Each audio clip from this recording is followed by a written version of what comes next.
안녕하십니까. 반갑습니다. 문영석 강사입니다.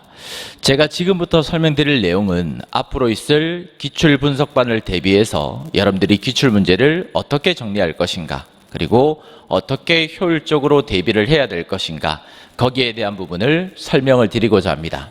크게 8가지의 목차가 있습니다. 첫 번째, 두 번째, 세 번째는 기출에 대한 중요성, 많이 들어보셨죠? 기출문제가 중요하다, 기출이 중요하다. 그리고 예전 기출 문제가 있고 최근의 기출 문제가 있습니다. 물론 둘 다 기출 문제는 맞지만 출제 경향이 점점 변화되고 있는 추세다. 이런 추세에 걸맞게 여러분들이 어떻게 접근을 해야 될 것인가, 그리고 어떻게 정리를 해야 될 것인가, 그러한 부분을 설명을 드릴 거고, 그 다음 4, 5, 6, 7 제가 가지고 있는 기출 문제집 이름이 하이브리드입니다. 이 책을 가지고 계신 분들, 물론 가지고 계시지 않은 분들도 상관없어요. 여러분들이 각자가 가지고 계시는 기출 문제집을 어떻게 정리를 하는 게 맞을 것인가, 그리고 어떻게 단권화를 시켜야 될 것인가, 효율적인 활용법이라든지 정리에 대한 부분을 언급을 하고 마지막으로 여러분들한테 당부의 말씀을 드리고 끝내도록 하겠습니다.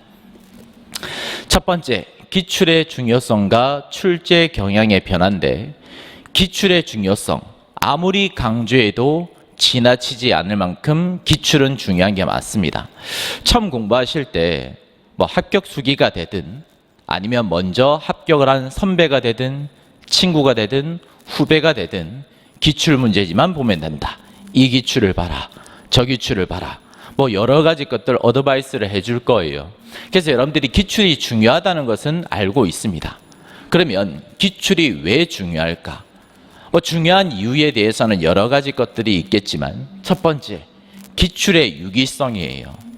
우리가 기출 문제를 반복을 하고 기출이 중요하다라고 이야기를 하는 이유는 승경시험에 나왔던 내용이 승진에 나올 수도 있겠지만, 반대로 승진시험에 나왔던 내용이 승경시험에 나올 수도 있고, 경찰 간부 시험에 나왔던 내용이 승경시험에 나올 수도 있고, 경찰직 시험뿐만 아니라 법원직 시험이 되든 검찰직 시험이 되든 타직열 시험에서 기출된 내용이 흔하지는 않지만 종종 경찰직 시험에 그대로 가지고 와서 사용되는 경우가 있습니다. 즉 유기적으로 계속 반복될 수가 있기 때문에 이 기출 문제집을 보아야 된다라고 이야기를 하는 거죠. 그래서 여러분들이 시중에 있는 제대로 된 기출 문제집 한 권을 잡고 계속 반복을 하시고 자기 것으로 습득을 하셨다면, 그리고 어느 정도 이해를 거쳐서 응용을 할 수 있는 능력을 배양을 시켰다면 충분히 여러분들은 고득점을 하실 수가 있습니다. 기출의 유기성, 두 번째, 출제 경향의 파악이에요. 시중에 있는 기출 문제지를 펼쳐보시면 뭐 14년도, 15년도, 물론 그전 기출도 있겠죠. 예전 기출 지문도 배열이 되어 있고, 뭐 20년, 21, 22 최근 기출 문제도 배열이 되어 있을 겁니다. 쭉 문제를 풀어보시면 알겠지만 센스가 있으신 분들은 느껴지실 거예요. 예전 기출하고 현재 기출하고 뭔가 차이가 있다. 해설을 보시면 동일한 판례입니다. 동일한 해설인 경우를 알지라도 예전 기출에 비해서 현재 기출은 지문 길이가 상당히 길어지고 있는 추세고, 결론만 묻는 것이 아니라 중간에 있는 판결 이유를 바꾸든 원칙과 예외를 바꾸든 또는 요지를 사례형으로 바꾸든 예전에 비해서 점점 어려워지고 있다는 걸 느끼게 될 거예요.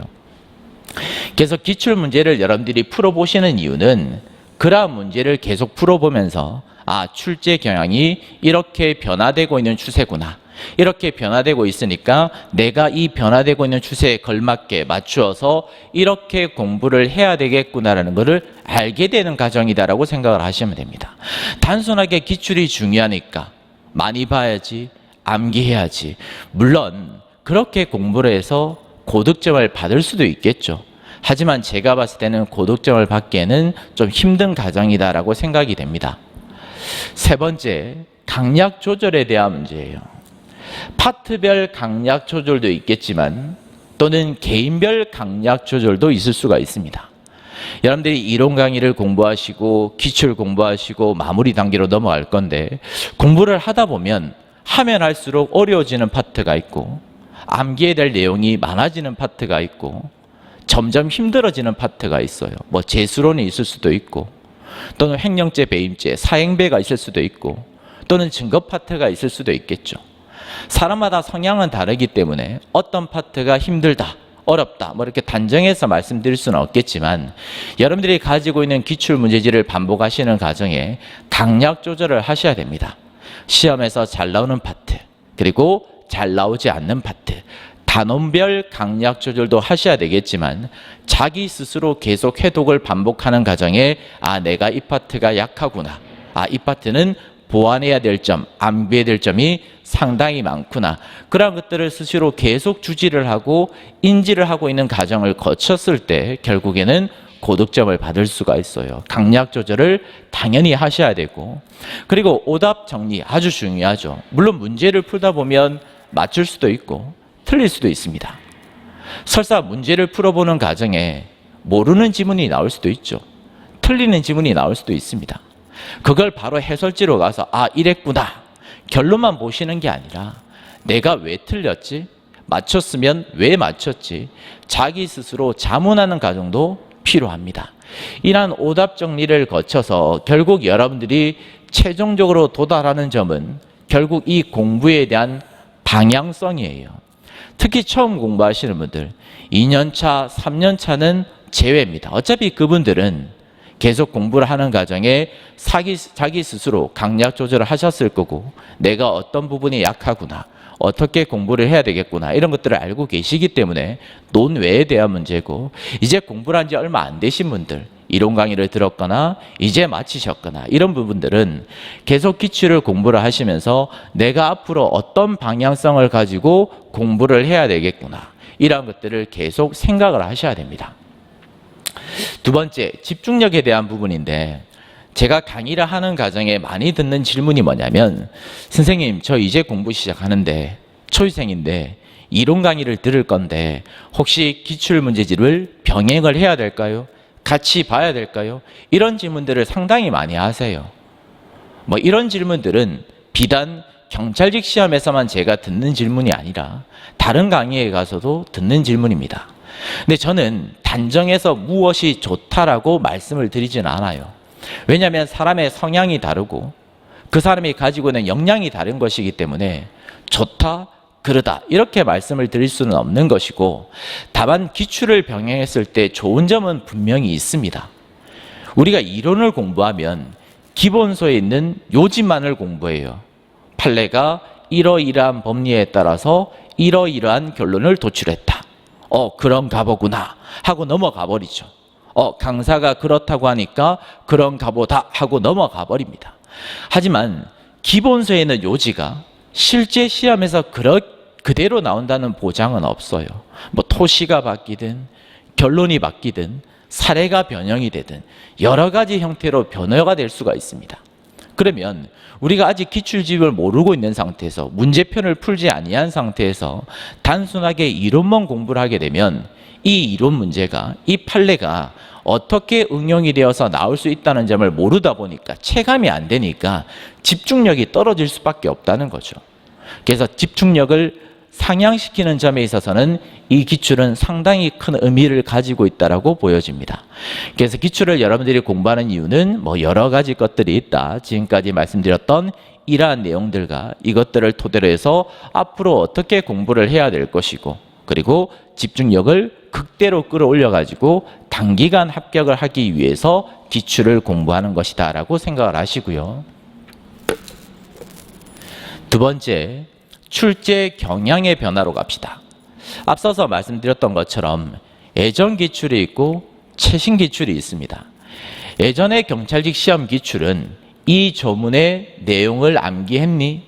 또는 이 판례의 결론을 암기했니가 주안점이었어요. 결국 조문이 나왔어도 취소될 것인가? 효력을 상실하게 될 것인가? 또는 장기인가? 단기인가? 기타 등등. 단순 조문이 그대로 나열이 됨으로써 여러분들이 조문만 눈에 바르시고 암기를 했다면 충분히 문제를 맞출 수가 있었을 겁니다. 판례 문제도 마찬가지예요. 키워드 체크하시고 결론 체크하시고 이 키워드 나오면 이 결론, 이 키워드가 나왔는데 이 결론이 아니다, 틀렸다. 보통 이렇게 많이 공부를 하시죠. 단순한 결론만 암기를 잘하고 있었다면 충분히 고득점을 할 수가 있었습니다. 그래서 예전 기출의 주안점은 결론을 알고 있는가에 대한 문제였어요. 하지만 시간이 점점 경과되고 출제 경향이 변하는 과정에 단순하게 결론을 물어보는 게 아니라 이 조문을 이해했습니다. 그리고 판례의 법리를 단순하게 암기했니가 아니라 이해했니예요. 그리고 이 사안의 결론이라든지 판례를 이해했니, 즉 결론 중심의 기출이 아니라 시험 지문이 아니라 왜 이런 결론이 나왔지, 이런 결론이 어떻게 도출되었지, 결국에는 이해를 요하는 쪽으로 출제 경향이 점점 변화되고 있는 추세예요. 물론 모든 지문들이 이렇게 출제가 되지는 않습니다. 제가 좀 전에 말씀드렸던 것처럼 출제 유기성이란 게 있어요. 기존에 나왔던 순경 지문이 토시 하나 바꾸지 않고 그대로 출제가 되는 경우도 있습니다. 그것은 어떤 단원별의 문제고 판례의 중요성에 대한 문제라고 봐야 될 것이지 항상 유기적으로 그대로 나온다는 보장은 없어요. 뭐 올해 시험도 마찬가지였죠. 타인보험 생명계약 사건에서도 그냥 타인보험 생명계약 실행의 착수가 인정되지 않는다. 결론만 그렇게 암기를 했다면 틀려버립니다. 왜? 원칙적인 케이스가 있을 수가 있고 예외적인 케이스가 있을 수도 있으니까. 그래서 최근 들어서는 이 경향 자체가 결론을 묻는 것이 아니라 조문의 이해라든지 판례의 법리를 이해를 했는가 하지 않았는가, 여기에 대한 부분을 포커스로 맞추어서 주안점으로 두어서 출제를 하고 있는 것이기 때문에 앞으로 여러분들이 굳이 제 책, 제 강의가 아닐지라도 기출문제지를 공부를 하실 때 틀렸으면 왜 틀렸을 것인가, 맞추었다면 왜 맞추었을 것인가 스스로 한번 반복을 해보시고 자문을 하는 과정을 거치셔야 됩니다. 자, 실례를 한번 들어봅시다. 올해 1차 시험에 나왔던 기출 지문이죠. 원래부터 이 판례는 중요한 판례였고 빈출되고 있던 판례였습니다. 그러니까 보통 우리가 기본적으로 대표권 남용이다, 무효가 되겠네, 효력이 없겠네, 유통되었는가, 유통되지 않았는가, 키워드 중심으로 결론을 도출하는 거죠. 물론 뭐로 가도 서울만 가면 되니까 문제를 맞출 수만 있다면 큰 문제될 건 없습니다. 하지만 실제 이 지문을 보시면 예전에는 대표권 남용이다, 유통인가 유통이 아닌가에 따라서 기수인가 미수인가 이렇게 정리를 하고 문제를 푸셨을 건데 이 판례에서의 쟁점은 그게 아니죠. 물론 유통인가 아닌가에 대한 부분도 이 판례에서의 중요한 포인트, 쟁점이 될 수도 있겠지만 대표권 남용으로서 상법이나 민법에 따라서 무효가 되기 위해서는 상대방이 알았거나 알 수 있었을 때입니다. 이게 전제예요. 이유입니다. 근데 그 이유를 모르고 있는 상태에서 단순하게 키워드, 단순하게 결론 그렇게 가버리시면 변화되고 있는 추세에 여러분들이 걸맞게 따라갈 수가 없어요. 결국은 출제자의 의도대로 여러분들은 그냥 낚여버리는 거예요. 당연히 맞췄다라고 생각하고 집에 와서 채점을 해보는데 실제적으로는 점수가 나오지 않는 거죠. 선생님, 저 기출문제 5번 이상 받고요, 10번 이상 받고요, 공부를 정말 열심히 했는데 점수가 잘 안 나옵니다. 저는 왜 이렇게 장수생의 길을 가고 있을까요? 이런 질문도 최근에 들은 적이 있습니다. 물론 예전도 마찬가지고요. 이럴 때는 많이 보는 게 문제가 되는 것이 아니라, 중요한 게 아니라 한두 번을 보더라도 얼마나 정독을 해서 출제자의 의도를 파악했는가, 이 판례의 쟁점을 알고 있는가, 그러한 것들을 여러분들이 한 땀 한 땀 생각을 하고 정리를 하고 들어가셨는지, 그러지 아니한 상태에서 그냥 기출이 중요하다고 하니, 강사들이 이렇게 이야기를 하니 이렇게 공부하면 되겠지, 나 많이 봤으니까 읽어보니까 알겠네, 맞추었네, 그냥 단순하게 넘어가 버린다면 실제 시험장 갔을 때 실수를 하기가 쉽다는 거죠. 이렇게 변화되는 추세에 걸맞게 여러분들이 항상 집중을 하시고 판례의 법리 중심으로 공부를 하려는 습관을 가지고 계셔야 됩니다. 기출의 반복과 응용. 선생님, 반복이 중요합니까? 응용이 중요합니까? 라고 누군가가 물어본다면 저는 둘 다 중요합니다라고 이야기를 할 건데, 앞서서 말씀드렸던 것처럼 애정기출이라면 결론 중심이 주안점이죠. 출제자의 의도입니다. 그러면 굳이 응용에 대한 문제는 중요성이 없어요. 왜? 결국 결론만 맞추면 되니까. 결론을 맞추기 위해서는 좀 전처럼 그냥 키워드 체크하시고 결론 체크하시고 계속 눈에 바르시면 됩니다. 틀리면 또 보고 틀리면 또 보고 맞출 때까지 해독을 반복을 하다 보면 시간이 지나감에 따라서 당연히 정답이 보이는데, 최근 출제 경향을 보시면 이런 단순 판례들만 출제가 되지는 않습니다. 판례의 법리가 긴 것들, 그리고 사안이 긴 것들, 중요한 판례, 중요한 법리들이 출제가 되죠. 이런 내용들은 단순하게 키워드, 결론만 체크해서는 문제를 접근하기가 쉽지는 않습니다. 물론 어느 정도의 운이 따라줘서 문제를 맞출 수는 있겠지만, 실제로 여러분들이 이 사안을 정확하게 알고 문제에 접근해서 체크, 결론을 짚어내기는 쉽지는 않다는 거죠. 단순 판례를 가지고 출제를 하는 파트가 있습니다. 뭐 재형법정주의가 되든 또는 뭐 정당행위가 되든 법률의 착오에 대한 문제가 되든 기타 등등 여러 가지 단원이 있겠죠. 단순 판례들이 그대로 복붙되어서 나오는 지문들은 굳이 이해라는 게 있을 필요가 없어요. 대신 이론 강의를 듣는 과정에 어느 정도의 비하인드 스토리는 알고 계셔야 되겠죠. 왜냐하면 기본서에는 또는 기출문제집에는 판결 요지만 실려져 있습니다. 또는 경우에 따라서는 판례 번호만 실려져 있습니다. 그러니까 어떤 이유 때문에 이런 결과가 나왔는지를 우리가 스스로 알기에는 쉽지 않아요. 물론 그 부분은 누가 해줘야 된다? 강사가 해줘야 되겠죠. 강사가 보충을 해줘야 됩니다.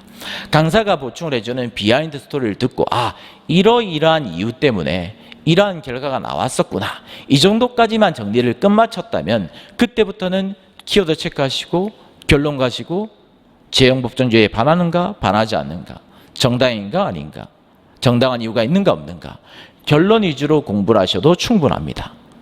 아울러서 최신 판례, 아무리 강조를 해도 지나치지 않습니다. 그죠? 최신 판례는 경찰직 시험에서 빈출됩니다.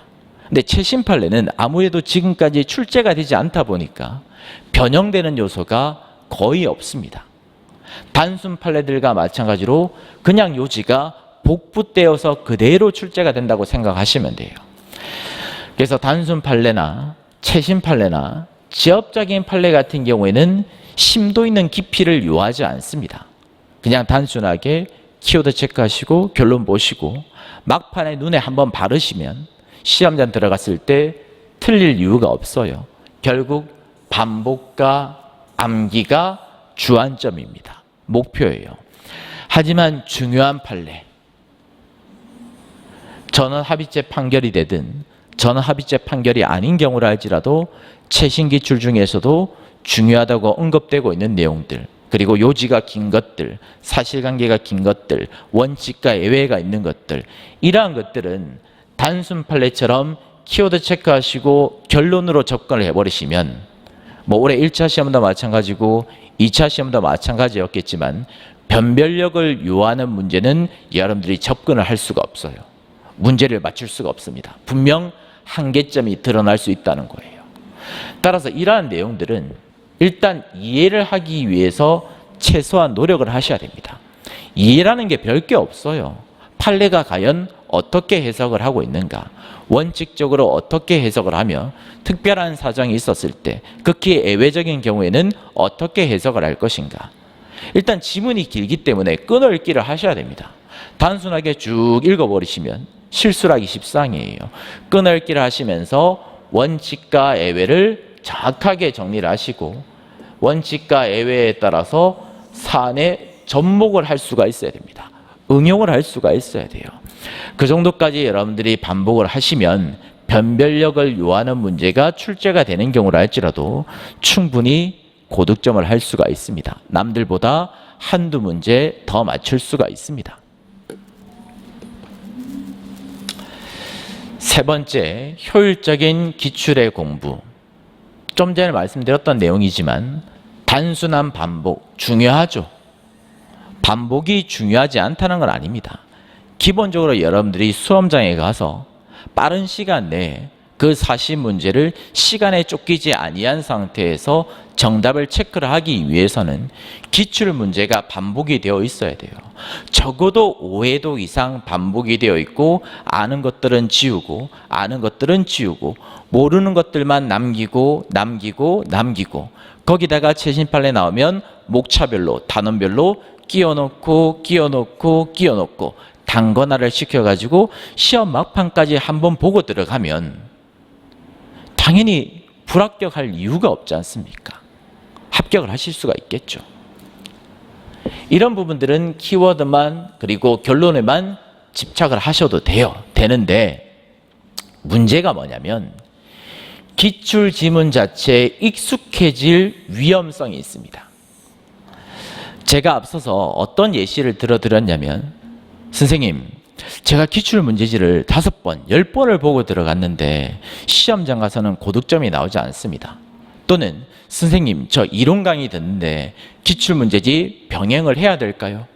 이런 질문들이 상당히 많은데 제가 앞서서도 말씀드렸던 것처럼 무엇이 좋다, 그르다 단정해서 말씀을 드리지 않는다고. 물론 기출 문제지를 병행했을 때 상당히 좋은 점이 있습니다. 집중력도 올라갈 것이고 방향성도 잡을 수 있고, 그죠? 좋은 장점이 있겠지만 어떤 단점이 있냐면 기출 그 자체에 매몰될 수 있는 우려가 있어요. 기출 그 지문 자체를 암기를 해버리는 위험성이 있습니다. 기출이 항상 동일하게 나오는 건 아니라고 했죠. 이렇게 변형될 수도 있고 이렇게 변형될 수도 있습니다. 근데 기출 문제를 너무 초반부터 잡아버리면 기출이 중요하다고 하니까 계속 기출만 보고 있으면 기출 지문 자체를 이해하고 알고 있는 상태가 아닌데 자기가 알고 있다라고 착각에 빠져버리는 거예요. 익숙하다. 결론 알겠다가 돼버리는 거죠. 하지만 포인트 조금만 바꾸어도, 활자 조금만 바꾸어도 실제 시험장 가면 내가 알고 있는 지문이었나? 본 건 같은데 뭐였지? 결론이 잘 기억이 나지 않습니다. 응용이 되지 않습니다. 그런 위험성을 가지고 있어요. 정리를 해보면 아주 단순한 판례만 나오는 것들은 그냥 키워드 중심, 결론 중심으로 가셔도 됩니다. 어차피 응용이 되지 않을 거예요. 응용이 살짝 되어봤자 틀릴 이유가 없습니다. 하지만 그러한 파트를 제외하고는 기본적으로 여러분들이 이해를 하려고 노력을 하셔야 되고 판례의 법리를 알기 위해서 꼼꼼하게 읽어보셔야 됩니다. 그래서 판례의 쟁점이라든지 출제자의 의도를 파악하는 과정에 기출문제집에 해설이 부족할 수도 있겠죠. 또는 설명 내용이 부족할 수도 있겠죠. 왜? 한정되어 있는 시간 내에 진도를 끝마쳐야 되니까. 그러한 내용은 기출 자체만 여러분들이 집착을 할 게 아니라 가지고 있는 기본서를 펼쳐보시면서 그리고 이론 강의에서 공부했던 내용을 한번 복습을 해보시면서 리마인드 하시면서 왜 틀렸을 것인가, 어떻게 이러한 결론이 나왔을 것인가 스스로 자문을 해보시고 오답 정리를 한 땀 한 땀 하셔야 됩니다. 그 과정을 거쳤을 때 여러분들이 이론 강의 그리고 지금까지 공부했던 내용의 사고의 폭이 확장이 될 것이고 지금까지 공부했던 내용들이 세계관이 하나씩 연결이 될 거예요. 그러다 보면 사례가 변형이 되고 또는 변별력을 요하는 어려운 사례, 지문이 나오는 경우를 알지라도 여러분들이 가지고 있는 법리라든지 내용을 총동원해서 어느 정도는 문제에 접근을 해서 문제를 맞출 수가 있을 겁니다. 자, 지금부터는 하이브리드 교재, 제 책에 대한 내용인데 제 책은 기출지문 원문이 아닙니다. 실제로 기출문제 나왔던 원문을 그대로 목차별로 앉혀가지고 해설을 단 지문은 아니고요. 그 원문을 지문 한 개씩 인수분해 따로따로 빼내가지고 목차별로 끼워 넣어서 목차별, 진도별 OX 형식을 가지고 있는 문제집이에요. 물론 개 중에 어떤 분들은 기출 원문이 중요하다고 생각하실 수도 있고, 어떤 분들은 아니다, 빠른 해독을 하기 위해서는 원문보다는 OX 형식의 기출 문제가 좋다, 뭐 이렇게 생각하실 수도 있어요. 그건 선호도의 문제이기 때문에 저는 어느 게 좋다, 어느 게 그렇다, 뭐 이렇게 말씀드릴 수는 없는 것 같고, 저는 개인적으로 마무리 교재로서는 원문보다는 OX가 더 좋다는 입장입니다.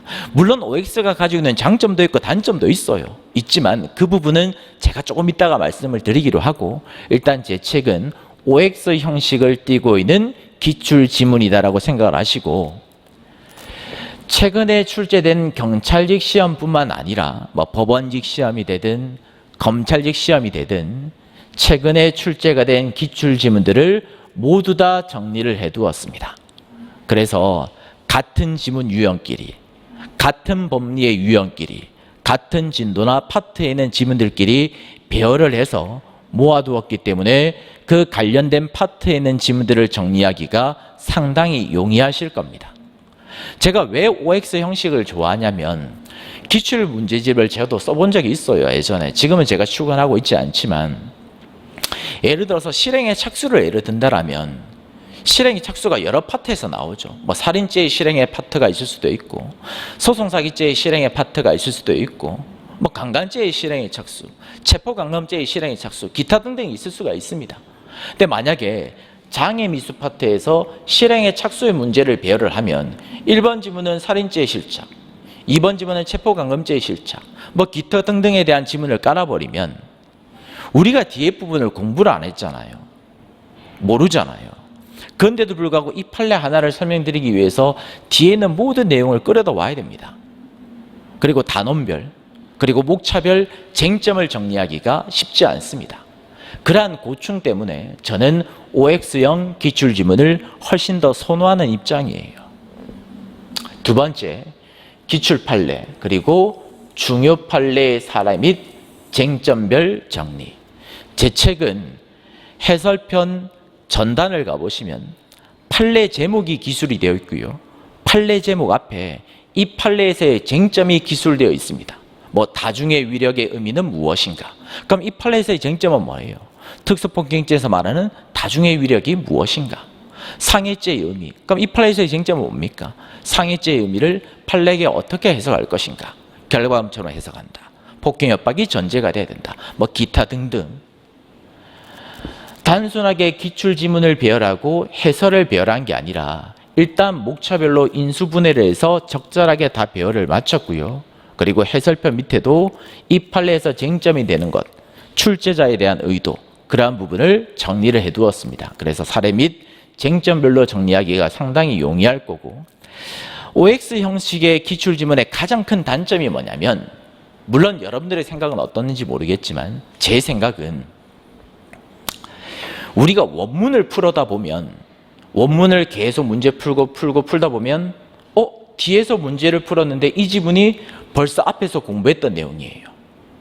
공부했던 기출지문, 판례들이 계속 나오게 됩니다. 그죠? 쉽게 말하면 중복이 많다는 거죠.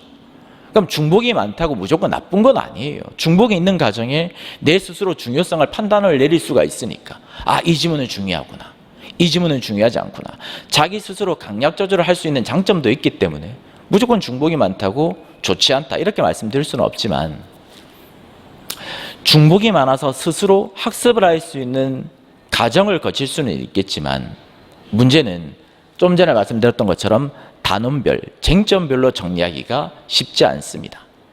그리고 원문 기출은 시간이 지나서 마무리 강의 때 빠르게 해독을 하기가 쉽지 않습니다. 바로 OX로 체크를 할 수가 없기 때문에. 그럼 반대로 OX형 지문은 마무리 교재로서 최고입니다. OX로 되어 있기 때문에 빠르게 해독을 할 수가 있어요. 하지만 단점은 뭐냐면 기출지문 딱 하나만 있는 거죠. 대표적인 지문 하나만 깔아두고, 뭐 07년도 법원직, 13년도 경찰직, 21년도 경찰직, 23년도 경관, 뭐 24년도 검찰, 대표적인 기출 하나만 박아두고 기출된 표시만 지금 적나라하게 여러 가지 것들을 달아두고 있는 거예요. 그럼 여러분들은 기출이 많이 되어 있으니까 중요하다는 것은 알게 되겠지만, 우선순위와 강약 조절은 어느 정도 할 수 있겠지만 이 정도로 기출이 많이 되었다는 말은 여러 가지 형태로 변화가 이루어졌다는 겁니다. 그대로 이루어진다라면, 그대로 복붙되어서 나왔다면 기출지문 하나만 박아둬도 문제될 게 없어요. 하지만 변형이 많이 되는 지문들은 이렇게 나올 수도 있고, 이렇게 나올 수도 있고, 이렇게 나올 수도 있겠죠. 그런데 대표적인 지문 하나만 박아두면 여러분들이 탄력적으로 응용을 할 수가 없습니다. 접목을 할 수가 없다는 거예요. 그래서 그러한 OX의 단점을 보완하기 위해서 저는 책에다가 기출된 지문이지만 동일한 지문이 아닌 경우, 조금이라도 토시가 바뀌거나 또는 유형이 바뀌었거나 사례가 바뀐 경우에는 해설은 동일합니다. 어차피 같은 판례니까.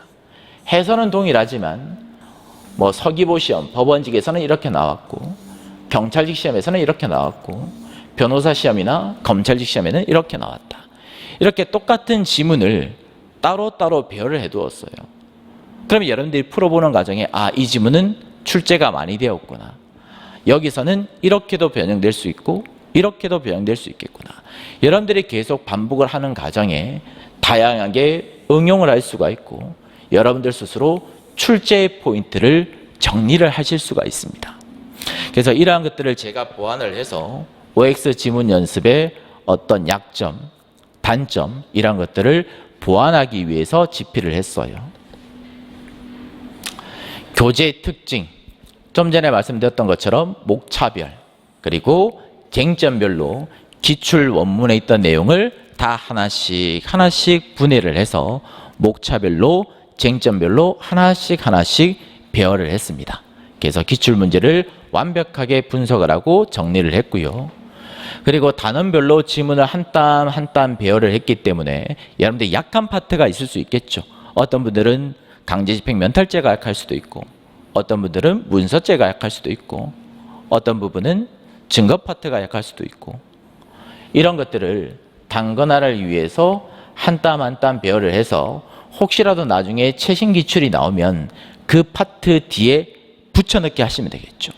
최신 판례가 나오시면 그 지문 바로 밑에다가 관련된 판례 또는 비교 판례라고 달아두시면 되겠죠. 그래서 단건화를 시키기 위해서 편의성과 논리성을 보장하고 있는 교재고요.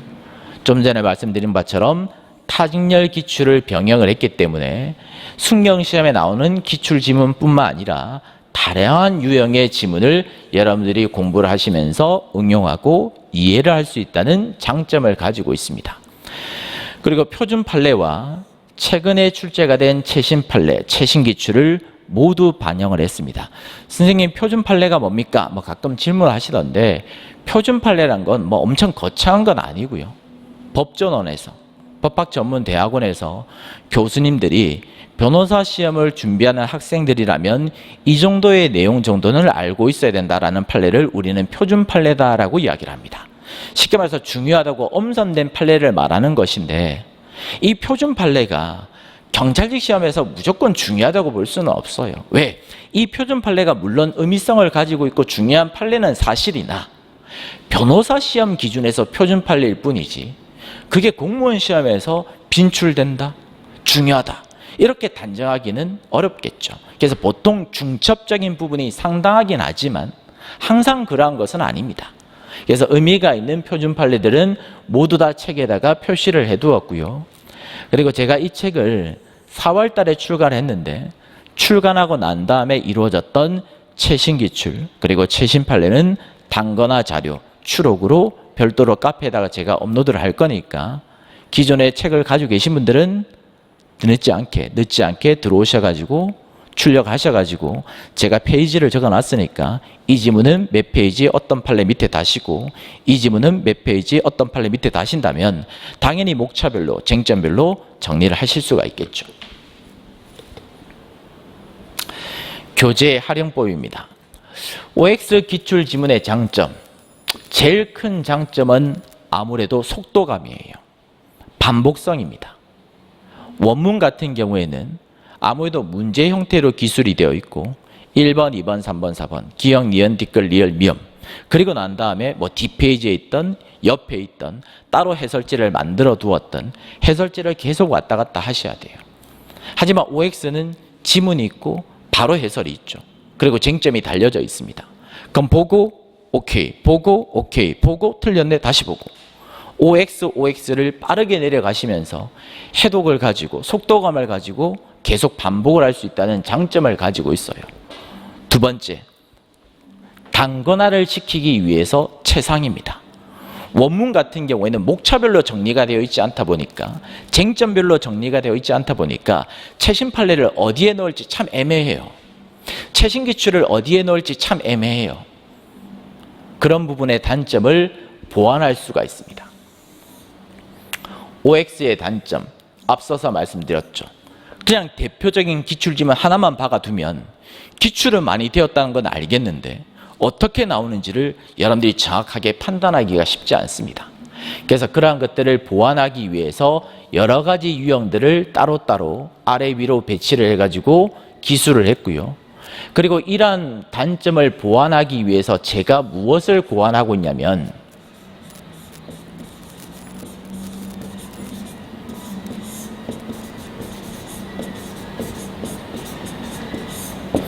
진도별 기출 문제를 고안을 하고 있어요.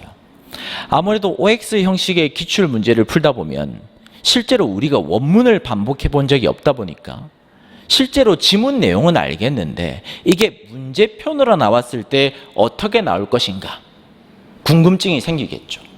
걱정이 생길 수가 있겠죠. 그래서 저는 강의를 진행을 할 때 예를 들어서 1페이지 제형법정주의부터 부작위번까지가 1회차 강의 내용이라면 이 하이브리드 책 OX 기출 지문을 가지고 강의는 진행하겠지만 강의 직전에 실제로 하프 문제 20문제를 출제를 해서 문제 형태로 여러분들한테 풀어보도록 맡길 거예요. 그러면 OX에 나열되어 있던 지문들을 문제로 여러분들이 한번 접해보면서 문제를 푸는 습관 그리고 활용법, 시간 관리도 한번 해보고 그리고 난 다음에 한 땀 한 땀 다시 분리해서 지문 형태로 공부를 하면 반복도 될 것이고 숙달도 될 것이고 모르는 것들을 빠르게 정리할 수도 있겠고 여러 가지의 단점을 보완을 할 수가 있을 겁니다.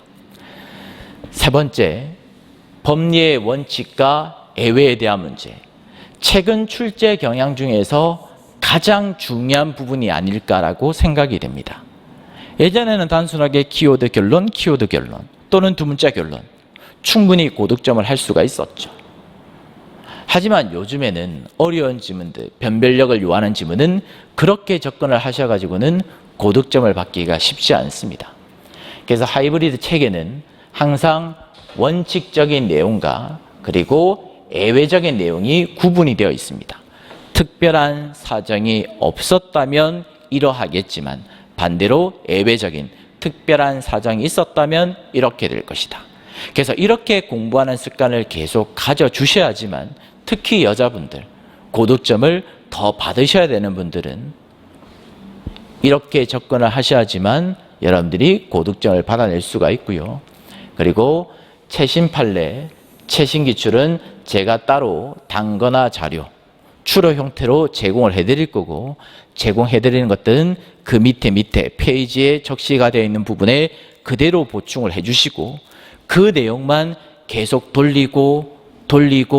돌리면서 아는 것들은 지우고 모르는 것들은 살려두고 아는 것들은 지우고 모르는 것들은 살려두고 그래서 점차 양을 줄이셔야 돼요. 예를 들어서 형사법 기출 문제가 1400페이지라고 가정을 해본다면 한 번 보고 두 번 보고 세 번 보고 다섯 번 보고 시험 막판에 갔을 때는 300페이지 안쪽으로 남아 있어야 돼요. 즉 쉽게 말하면 하루에 1회독 한 바퀴를 돌릴 수 있는 정도까지 양이 추려져야 됩니다. 그래야지만 시험 직전에 그 전날 빠르게 틀린 것들, 지우지 못하는 것들만 빠르게 보고 들어가시면 충분히 고득점을 받을 수가 있고 합격을 하실 수가 있겠죠. 그럼 예를 들어 봅시다. 상단에 있는 지문은 20년도 법원직 서기보 시험에서 나왔던 지문이고 하단에 있는 이 지문은 보신 적이 아마 있으실 거예요. 뭐 보통 강사들이 기출지문에 다 들어가 있는 지문입니다. 올해 1차 시험에서 나왔던 지문이에요. 부동산에 대한 편취액을 어떻게 산정할 것인가, 어떻게 계산할 것인가에 대한 문제가 이 판례에서의 포인트, 쟁점입니다. 그러니까 보통 요지가 그대로 나오는 경우가 있고요. 이건 요지 중심의 기출지문입니다. 하지만 하단에 있는 경찰직 지문은 똑같은 판례라 할지라도 요지 중심의 기출지문이 아니라 사례 중심의 기출지문이 되겠죠. 그럼 일단 요지 중심, 판례의 법리를 먼저 정확하게 이해를 하자.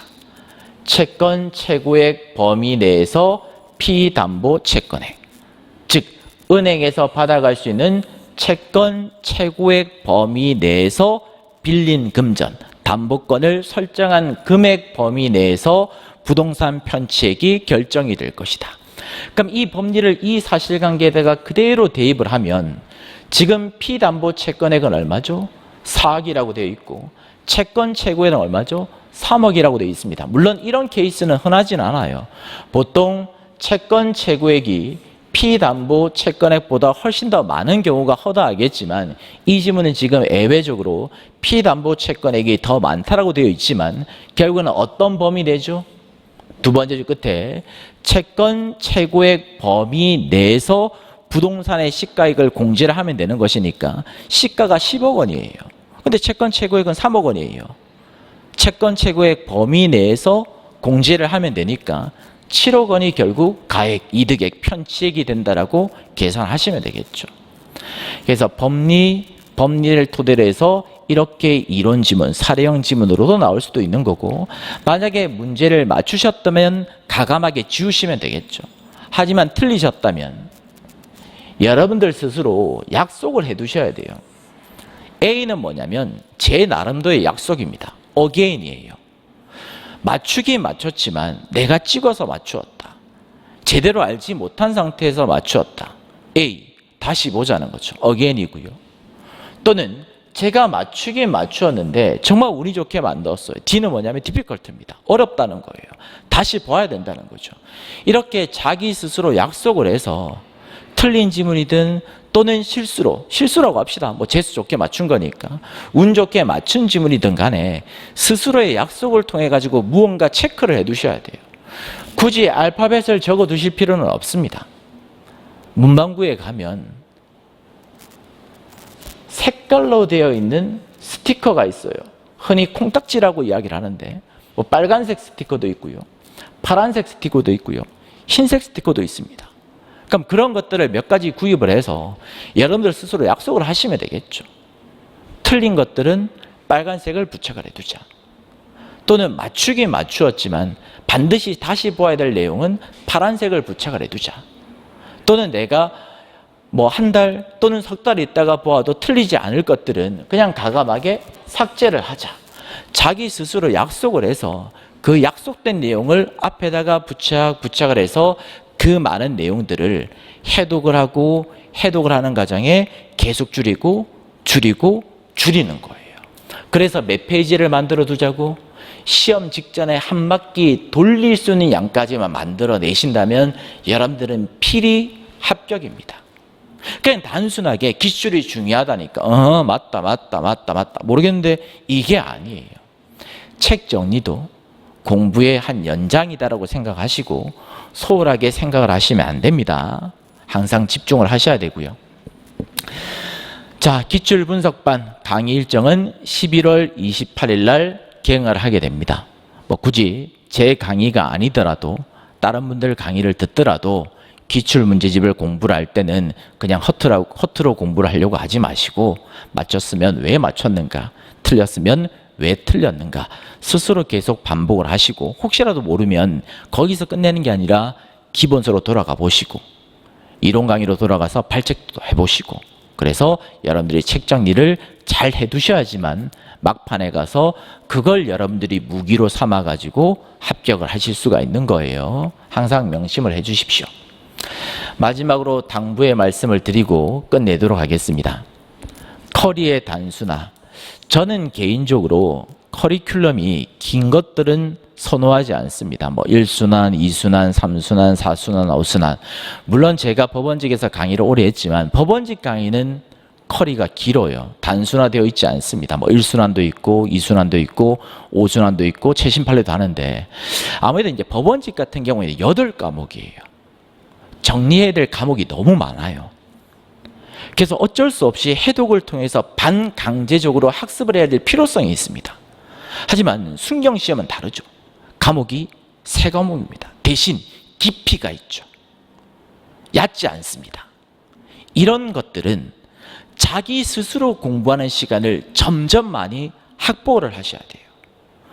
강의에 집착하시면 안 돼요. 처음 공부하실 때는 당연히 강의에 집착할 수밖에 없죠. 왜? 내용을 모르니까. 하지만 공부를 하면 할수록 강의를 듣는 시간은 점차 줄이시고 습을 하셔야 됩니다. 자기 것으로 만드는 과정을 계속 늘리셔야 되지. 커리를 복잡화시켜가지고 이 강의도 듣고 저 강의도 듣고 이 강의도 듣고 저 강의도 듣고 그렇게 하시면 절대 안 됩니다. 커리를 단순화시켜야 될 것이고 기출문제지 하나를 풀어보더라도 정확하게 이 문제, 이 지문에서의 쟁점이 무엇이었는가, 출제의 포인트는 무엇이었을까, 이런 것들을 한번 되짚어 보시면서 시간이 있을 때 그렇게 공부를 좀 해주시고요. 그리고 강약 조절은 반드시 해주셔야 됩니다. 한정되어 있는 시간 내에 3과목이지만 깊이가 있어요. 그리고 양도 무시할 수가 없는 양입니다. 그러한 것들을 빠르게 정리하고 해독을 하기 위해서는 중요한 내용은 한 번이라도 더 보려고 노력을 하시고, 그리고 중요하지 않는 내용들, 빈출되지 않는 내용들은 강을 둘 것이 아니라 힘을 좀 빼두셔야 돼요. 그래서 불안하시면 막판에 갔을 때 눈에 한번 보고 들어가겠다, 정리를 하고 들어가겠다, 강약 조절을 해서 점수를 적절하게 끌어올리셔야 됩니다. 열심히 공부한다고 한꺼번에 빵점에서 100점을 갈 수는 없어요. 형사법은 항상 변곡점이 있습니다. 굴곡이 있어요. 처음 공부하시면 까락 점수 40점 그 언저리에서 한번 팡 튀기가 쉽지 않아요. 열심히 돌아가시면 80점 언저리까지 한번 탁 도약을 하게 되고, 거기서 더 열심히 돌아가시면 한번 더 팡 튀어서 90점 언저리까지 도약을 하실 수가 있습니다. 그리고 결국에는 반복과 단권합니다. 우리가 기출을 공부하는 이유는 시험에 나왔던 문제이기 때문에 공부하는 게 아니에요. 마지막까지 볼 수 있는 이 책 한 권, 무기 한 권을 만드는 과정이다라고 생각을 하시고, 거기다가 최신 기출, 최신 판례를 적절하게 보충을 해서 틀린 것들은 지우고 모르는 것들만 남겨서 시험 막판까지 계속 돌리고 시험에 합격할 수 있는 든든한 무기를 만드는 과정이다라고 생각을 해 주셔야 됩니다. 그래서 방금 보고 들어간 사람을 절대로 이길 수는 없다는 점 항상 명심을 해 주시길 부탁을 드리겠습니다. 저는 여기까지 이야기를 하기로 하고 합격을 진심으로 기원을 하겠습니다. 다음 시간에 다시 뵙도록 하겠습니다. 감사합니다.